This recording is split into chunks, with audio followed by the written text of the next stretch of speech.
Steeler Nation, we are back with another great episode. He's a friend today. He's a foe on Sunday, but we're really excited to talk to this fella. And we first just wanted to say it is week 1. Can you believe we've had 7 months without a football game? Crazy, right? Nope. We are the Steelers Crazy Podcast. Well, good thing over the NFL is here, and DraftKings Sportsbook, an official sports betting partner of the NFL, is giving you a can't-miss offer for week 1. To new customers, you get $200 in bonus bets instantly when you bet just $5 on any NFL game. Put together a parlay, but make sure that you use our code SICKSteelers. And Mike, you can take it from here. Yeah, listen, I think anybody who is in the know in the gambling realm has probably seen the line on this Steelers-49ers game. It's been 49ers -2.5 for a long time, even before I think the Steelers kicked ass in the preseason. So I know probably 99% of our viewers are going to bet the Steelers in this game, but we're giving you a call to action. We do want to make sure you download prop bets now. Use 6 Steelers to sign up. And here's the thing. New customers can take home $200 in bonus bets instantly just for betting $5. That is code 6 Steelers. Only on DraftKings Sportsbook, an official sports betting partner of the NFL. The crown is yours, Jordan. Go ahead, take over. What do you got for us today? Yeah, I mean, I think that, we got to talk about it. The Jaylen Warren show debut, just really awesome stuff. Honestly, he's just the easiest guy to root for and, just covered so much. So make sure you jump back if you haven't. We know we have a lot of new subscribers, so we appreciate you guys as well. Tell your friends, aunts, uncles, we're pumping out the Jaylen Warren show and Steeler coverage. Like I said, we have a very special guest who we'll get to here shortly, but just wanted a new partnership. Jaylen actually goes and gets his car done up there, and you should too. Steel City Wheelhouse, where the bar is set. Tires for all cars and trucks can now be purchased online at Steel City Wheelhouse. And yes, financing is available. And we believe in all these brands on here. A lot of people, I get my tires from Steel City Wheelhouse. A lot of friends get custom work there, just great stuff. So just really excited. And DraftKings, I mean, why not put some money in your pocket? Heck yeah, man. Get your tires and put some bets in. You win on the Steelers this weekend. Or we're setting you up. A little cheaper. You go right to John and get all set up, like Jordan said. All right, we're excited to bring in this guest. We got a good show for you guys. Once more, subscribe to the Jaylen Warren Show. Better watch that. Sammy, roll it. Turn up your volume. Because you're about to listen to The Sick Podcast. Steelers Crazy. Harris Smith shields. Flacco Polamalu takes it home. Super Bowl 43. Pittsburgh might be bound for that thanks to number 43. The sickest Pittsburgh Steelers podcast. Sports entertainment like no other. It's gonna be sick. All right. I guess I'm getting my Matthew McConaughey on today a little bit. This next guest is going to help us break down Steelers 49ers from a 49ers angle. He, of course, is the host on 95 The Game over there in San Francisco. The Willard and Dibs show, 2 to 6 weekdays. Make sure you check that out if you're a West Coast Steelers fan. It can also be seen on Pac-12 Network, Fox Sports Radio. You can hear him. We're excited to bring in Mark Willard. Mark, what's up? Boys, how we doing? I'm excited to hear that you guys like Jaylen Warren because he ended up on every single one of my fantasy teams this year as a late stash. So tell me that he's going to do some good things this year. Hey, we talk to him every Tuesday, so Yeah. we'll definitely keep you filled in. We'll have him say it to you directly. So then put the money where the mouth is, quite literally, I suppose there. So he's going to have a good year. Obviously, the guy is really talented. And, I don't know if you handcuffed Najee there or just took him on a whim, but I good work. I took him on a whim. You know how there's certain players that just end up on your teams. You just get to those certain rounds and you're like, I like that guy. I got a bunch of Pickens stock this year too. Yeah. So, and I know everybody's excited about him, but yeah, you guys are an interesting team, man. This is going to be a real interesting start for both these squads. Let's break it down. First, obviously, I want to talk Nick Bosa. However, Jordan and I like to spend a little bit of time on your social media, of course, prior to bringing on our guests. You did something called the Bosa Breakfast. I think, was it today? Was it yesterday? It was today. Right. No, Give us the X's and O's. Yeah, I ate this about 3 hours ago. as we sit here, and I'm still full. Here's what happened. Are you on a toilet? I'm not. There is one around the corner. If you see me run out, you know what's happening. But no, it actually, I mean, it's big. It's very healthy, but it was very large. So here's what happened. Nick signs yesterday, right before we start our show. Mm-hmm. And so, you know, just kind of the atmosphere around our show all day was very positive for maybe the first time all off season for the 49ers. No one yelling about Trey Lance. No one's yelling about Nick Bosa. And so all of a sudden he's ready to go, and we're doing our show. And about halfway through, because you never know with family members, is this the right day? Is this the right tone? But I have a little bit of a background, a rapport with Cheryl Bosa, just from previous radio interviews. So I asked the producers, I go, what do you think? You know, like, is like today a good day? Should I reach out to Cheryl? They say yes, I do. She responds in 2 minutes. Like, we literally go to a break at 4:45. I'm like, should I text her? They're like, yeah. 2 minutes later, I'm like, call Cheryl. Cheryl's ready to come on. So Cheryl comes on and gives us one of my favorite interviews of the year, because she was willing to really share what this was like from the inside out for the whole Bosa family the last few months and definitely last few weeks. What she also shared was what was going on in their world on a daily basis. Nick leaves with when Joey was still there, but then once Joey was off at camp, Nick leaves with their dad, John, to do a workout, and then he comes back and Mama cooks. And Mama was like, I cooked him his favorite breakfast this morning, and we, of course, well, what's the breakfast? And you know how football players are, guys. Like, it's like it blows a regular person away. But she's like, I make him an omelet. He loves a veggie omelet. I said, everybody goes, how many eggs, Cheryl? She says 6 eggs with 2 egg whites. And then I texted her afterward, because I'm a huge breakfast guy, and I'm like, come on. I want an important meal of the day. Yeah, I want to do this. So tell me the exact vegetables: sauteed onions and broccoli. So this morning, and it's on my Instagram right now, MT Willard. I'm not the greatest videographer, so like the formatting is a little funky, but you can see I made a 6 egg plus 2 egg white omelet with sauteed onions and broccoli, and I sat down and I ate the whole thing, and I'm ready to sack the quarterback. Like, I'm ready to go. Ready to go. How long did it take? Like, cooking that many eggs, it like you got to look at, you're like, man, they're still cooking. But I don't know, you know, like about I prepped the broccoli and the onions ahead of time. So the whole thing, maybe a half hour. And then it took me about, like, I can eat. I'm not a, you know, huge guy, but I can eat. You know, that thing was gone in about 7 minutes. Nice work. You earned your stripes. No question about that. That's a big day. It's definitely a huge day, and I'm sure you're, like you said, you're going to feel that probably for the rest of the day, of course. Let's get into a little bit more Bosa talk. You know, the guy signs the richest defensive contract in NFL history. Of course, Steeler fans over here kind of hoping he didn't play. Let's keep it real here. Obviously, he's one of the most dominant players in the National Football League. So now we're wondering, how much will he play? I said before, I think this guy could have been on a Aaron Rodgers darkness retreat and then just show up an hour before the game and dominate. But what do you think in terms of potential snap count? I think it's going to be pretty high.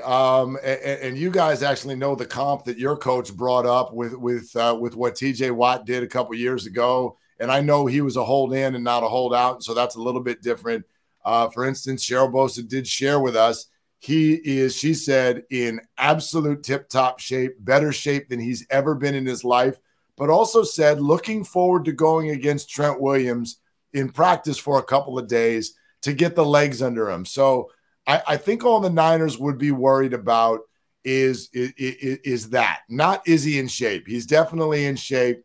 There's no question he's going to play. There's no question he's going to play at least, I think, most of his normal complement of snaps. If they see something in practice, if he reports like, hey, you know, whatever, like I'm not in that football shape yet, I'm a little winded, you might see a handful fewer plays. But he normally plays a little bit north of 70% of the snaps.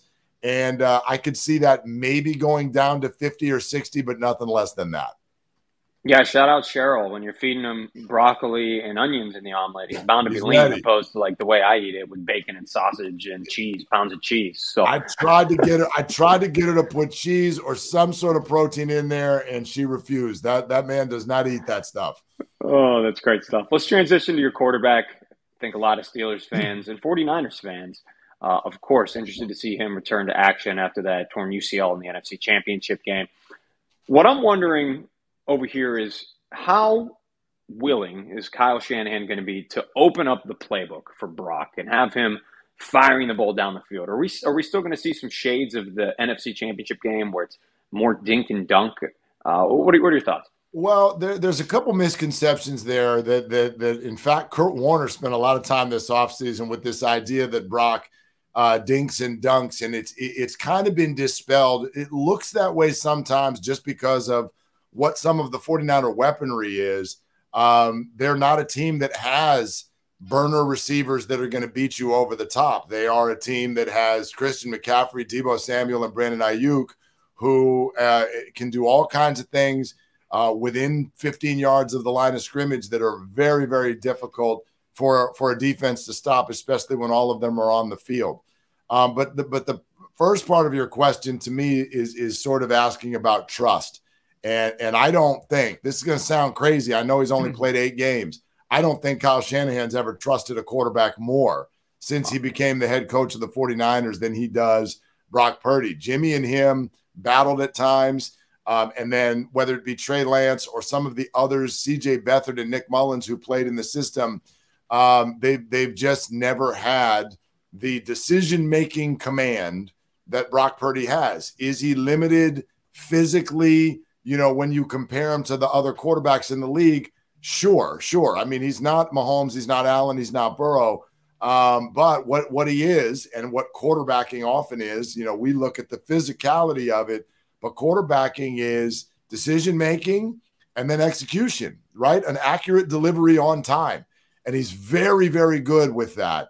So I think Kyle has full faith in Brock Purdy. I think that he's now running the offense that he wants to run, which at the beginning of last year in Chicago, he was not. He was running something he felt Trey might be able to execute. But this is now more going to be the loaded for bear offense that I think Kyle wants to run. And it might be the first time he's really felt comfortable doing it. We're hanging out with Mark Willard here on the Sick Podcast, Steelers Crazy. Of course, he's a host, 95.7, The Game over there in Cali. My last question before I turn it over to Jordan. George Kittle, is he healthy? Is he playing? He's healthy. He's playing. He just got back to practice in full yesterday, though. So this is somebody who has a pretty long and building injury history. This is somebody who is starting to build up a lot of miles and a lot of years in the league. So there are definitely eyes on Kittle in terms of health. Will that sort of lower his role a little bit? I don't necessarily know how you do that. Kittle's only got one speed, but they drafted 2 tight ends this year. I do feel like they're at least getting themselves ready for, I don't think it's necessarily this year, but are they ready for some sort of a decline in the next few years? I would say yes, but back in full practice at the start of the practice week. So all signs are looking good there. From a Steelers standpoint, what stood out to you the most about the preseason? I know, Jaylen Warren is the answer, but as far as, besides that, maybe talk a little bit about Kenny Pickett, offensive line, and, the young receiving core that they have. No, that's the answer. The answer is Kenny Pickett, and we never know what we're really looking at in the preseason. Mm-hmm. We've been burned by that 1,000 times. But by the same token, if the arm strength is looking better, if the confidence, the delivery, if he's got time, I mean, you probably just mentioned the matchup of the weekend. Now that Bosa's back and Javon Hargrave has been added and Eric Armstead is there, and I mean, this is a fierce defensive line, but it's a very strong Pittsburgh offensive line, and I think that's going to have a big story to tell in who wins this game. But if Kenny Pickett is ready to take the next step and become a more consistent, potentially even a weapon at the quarterback position for the Steelers, then you're talking about a team that immediately, I think jumps into the conversation with the rest of these teams everyone talks about in the AFC, and with having home field and it being game one and all of that, they've got a lot of the other questions answered from their receiving core and defense and coaching and all of that. If they get really good play from the quarterback, then they're as dangerous as anyone. And that's great to hear, from an opposing team, So what are your key matchups? Obviously with Bosa playing, but what are some of your key matchups this Sunday? Well, I'll say this is, the 49ers have built an offensive arsenal that when it's working correctly, I don't really necessarily know what you really do to stop it. You start putting Debo and Christian in spots where there are mismatches on linebackers and a defense is in tremendous trouble. So for me, what that says is the only thing that can disrupt it is obviously somebody like TJ Watt and the rest of that pass rush, because there are question marks in terms of new personnel on the offensive line. Mike McGlinchey left as a free agent to the Denver Broncos, and Colton McKivitz, a young player, is taking over at right tackle. And so does he play well? Is that something that can be exploited? They know, the Niners are going to use the left side of the line. Trent Williams is going to be over there. They're going to get their points and their chunk plays there. But for me, this is making Brock Purdy, in his first game since surgery, uncomfortable. It is making him rush. If he's got time and they are able to execute Kyle Shanahan's plays, it's going to be a long day for the Steelers. So, you not just mentioned Bosa, I think Watt also. Like if the high-level pass rushers are having a great day, that's going to bode well for those teams. And then the other thing I'm looking at is, there's some newness in the 49er defensive backfield. And I love your receiving core. I already mentioned Pickens, to go with somebody like Deontay, who's fantastic, and even addition like Allen Robinson and, Freiermuth, I think is a fantastic tight end. There's a lot of weaponry there also. So if Pickett is on time, you do have some newness and some questions in the defensive backfield. Might you be able to pick on cornerback 2, which is Diamador Lenore? You might be able to do that. So long way of saying the quarterback who has time is probably going to win. Well, that was a great segue into my last question before I throw it back over to Mike. You can take Kenny Pickett or Brock Purdy for the next 10 years. Who are you taking? Well, I want to avoid the cop-out answer. Because the cop-out answer is you got to tell me which system they're in. You know what I mean? Like if we're talking about Kyle Shanahan's system, I'd absolutely take Brock Purdy. But I don't want to give you a cop-out answer. I actually will tell you, I really believe in some of the intangibles that Brock Purdy has already shown. Pickett is an interesting prospect, but we've not seen him go on a winning streak. For example, I know people go small sample size with Brock, and that's true, but it's not that small. It's 8 games. They won them all except for the one that he got hurt in and left in the first quarter, and that includes 2 playoff games. I think his feet are really underrated. I think his decision-making is fantastic, and when that's the case, your floor is high. I don't know if he's great. I don't even know if he's really good, but I know he's not a bum. You know what I mean? Like I know his floor is pretty high. So that would be my answer on this one at this time. We're gonna toss that on Steelers Twitter, Mark, and if you want to have some fun, look at the comments underneath it. I'm sure I'll have that'd be a very popular answer. It was a good answer, even we can agree to disagree, but hey, I like me some Brock. I can't lie.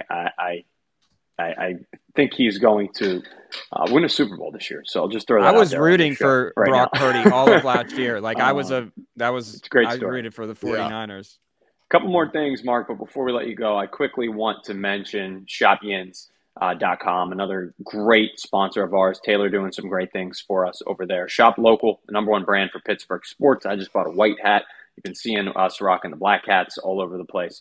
15% off your entire purchase, ShopYins.com. Use the code SICK15 at Steelers season. Get yourself some sick gear. A guy that used to play during Steelers season in Heinz Field is Javon Hargrave. Tell me about what kind of difference this guy is going to make. He is an absolute animal. You guys are a cheat code. Well, that's the thing. You look at what the 49ers, I think, felt is not the only, but one of the big things that really went wrong in the Kyle Shanahan era. The only drafted player that really became a star and was ready for a second contract, and the Niners didn't grant it to him, was DeForest Buckner. And they traded him to the Indianapolis Colts a few years ago. And instead, with that 13th overall pick they got in return, they drafted Javon Kinlaw. And it has not worked out. Javon, mainly because of injuries, but at times ineffectiveness. You want some fun, Google Javon Kinlaw in the NFC title game and watch Eagles offensive linemen just throwing him around like a rag doll. So that was one spot where they felt, even smaller guys like DJ Jones, who left as a free agent a couple of years ago, that was one spot where I felt like they think we're good, but we could be even better. Obviously, it's a 1-2 punch to take it from the other big-time team in the NFC. And so to get Hargrave in this line in between Nick Bosa and Eric Armstead, I like what you're saying about cheat code. He's fantastic. If that line is blessed with health this year, they're a huge problem. There's no other way to say it. Based around a lot of the answers you've given us this show, I think I have a feeling where this is going to go, but give us a prediction for Sunday. Yeah, listen, I really do respect the Steelers. I really do. It's a losable game. There's no question about it. I don't have a great reason to look at the 49er roster right now and think that they're going to lose almost any matchup on paper, though. So here's what I'll say. I'll say that the 49ers win this one 27-23. I think it's a very competitive game. And here's one thing to keep in the back of your mind. You guys know how difficult it can be to kick in Pittsburgh, and the Niners have a huge question mark in the kicking game. They have a rookie, Jake Moody, who's supposed to take over as their kicker. He's been dealing with an injury, and even when he's healthy, he did not have a good preseason. So if this comes down to a kick late, that's going to make San Francisco fans incredibly nervous, but I think you're looking at a 27-23 win for the 49ers. By the way, Mark, I want to throw this out there. I'm not sure if you guys have noticed this, maybe a bullet point for talk radio out there. We're looking at 70% chance of thunderstorms throughout the game. Not sure. I did notice that. I did notice that. And I wonder what do you guys think as far as if that creates an edge for somebody? Who do you think it would be? You guys, stronger in the trenches, Christian McCaffrey, but not by a ton. I don't think by a ton. Yeah, I agree. I don't know that it's a big issue one way or another. I can tell you this though. Our fan base is triggered by the idea of rain on week one because I was at Soldier Field last year. And sat in the most insane rain I have ever been outdoors in my entire life and watched them get off to a huge, surprising 0-1 start. So I know nobody out here wants to see that again. So hopefully that forecast changes a little bit. Mark, we got a lot of fans throughout the country. Where can everybody find you? Well, appreciate that.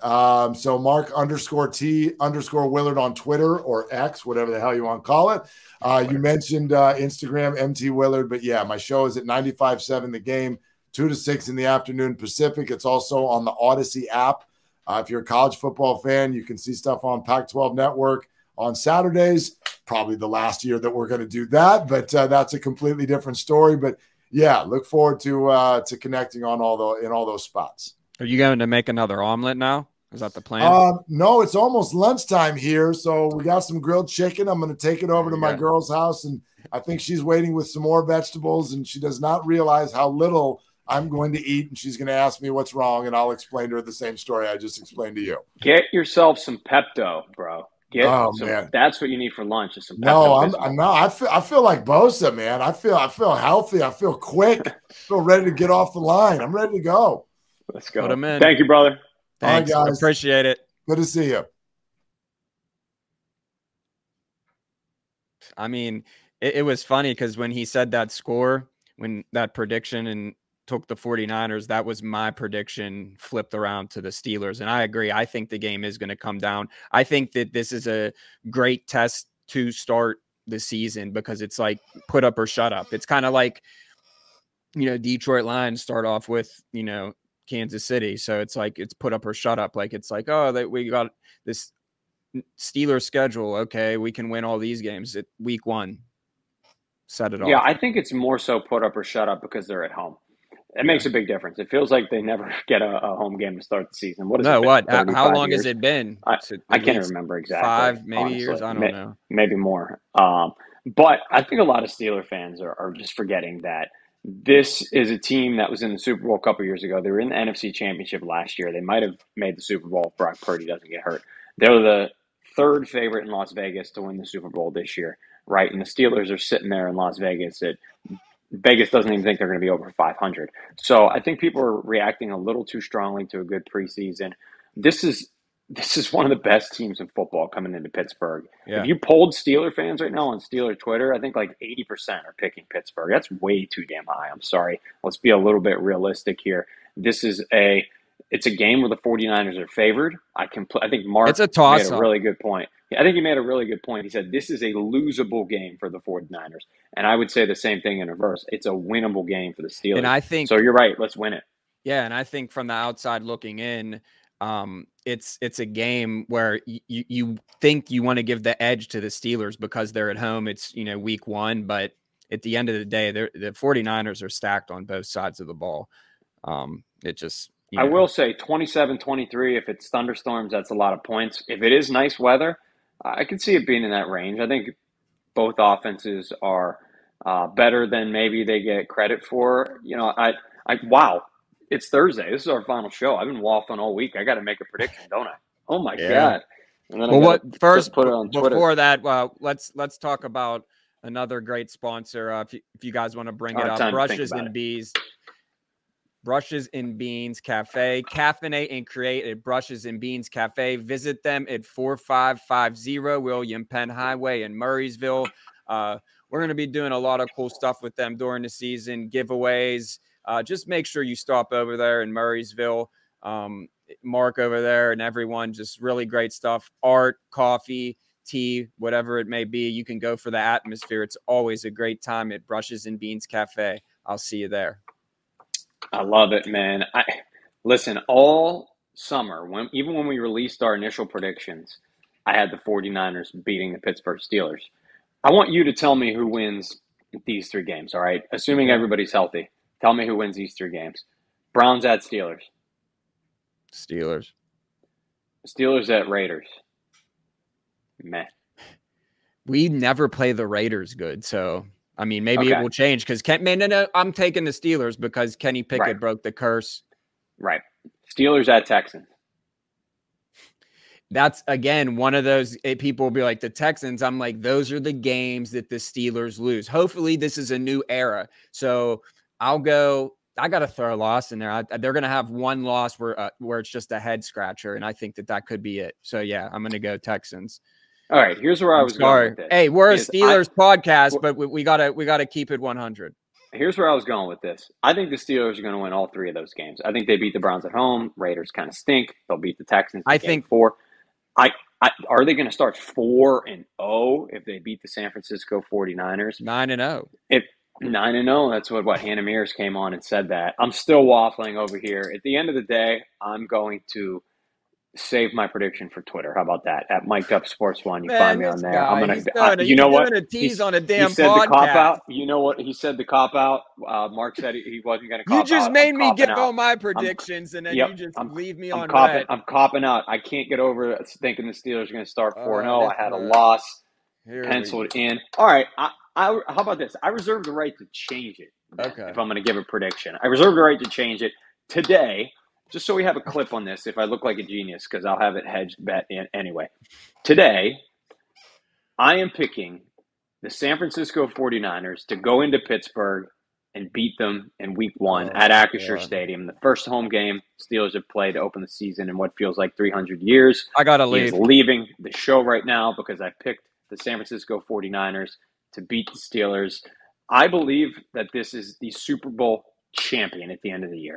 So this is nothing to do with the Steelers for me. It has more to do with the 49ers at the end of the day. But I reserve the right to change my mind on Twitter. Steelers. As much as it hurts me to say, I think this is a 50-50 game. It would be great to start the season off with a win like this. Just build that confidence, ride the wave. But it's a long season. They're not going undefeated, Steelers fans. We got to find losses somewhere. It just kills me, and I think that like Steeler fans, like it dictates my mood. Like if it's like, you know, Sunday game, like it's like I'm like fine. Like after, like once I hear Tomlin, he's like, we're moving on to the next week. I'm like, okay, I can move on. But I just sulk like those couple days in between where it's just like, man, like, you know, I love the friendly trash talking, and that's what's cool about, you know, having people on like him, because it's just, you know, at the end of the day, it's a game. It's fun, you know, on Sundays, you know, go back and forth. But at the end of the day, we're just a fan of the game. So I'll tell you one thing that's true. Win or lose, the Jaylen Warren show, baby. Next Tuesday, breaking it all down. Steelers, 49ers. Hopefully he has You think he'll be at 10 touchdowns by then? I asked him to have 10 touchdowns in the first game, and he chuckled a little bit. Hopefully he's not carrying around a baby football like he said on Tuesday's show, because hopefully he doesn't fumble. I don't want to speak that into existence. But subscribe, Jaylen Warren show next Tuesday. It's going to be a freaking blast. Win or lose. Maybe it won't be as much of a blast if they lose a football game, but we'll still get analysis from inside the locker room before anybody talks to any Steelers players on Wednesday. It's the first voice you're going to hear, and he's going to have some teammates coming on throughout the year as well. Jordan. Yeah, just really excited. And again, you know, I can't say this enough. We just appreciate everyone who's been following us. We do this for you guys like that. That's the fun of it, to be able to show our viewers and bring different guests on and break down. And now that we have the Jaylen Warren show, you know, we're going to take you inside the Steelers locker room all year. Hey, and we're going to be doing a live show. So details to come on that. We have giveaways with our sponsors. Thank you to all our great sponsors. Make sure you check all our socials. We're going to be posting where you can find out more about them. Steelers Crazy Sick Podcast. I'm Jay York Football. This is Mic'd Up Sports One. And here we go. Sammy. And that's a wrap. Hope you don't miss us too much until next time. Follow the Sick Podcast Steelers Crazy on YouTube, Instagram, Facebook, Google Play, and Apple Podcasts.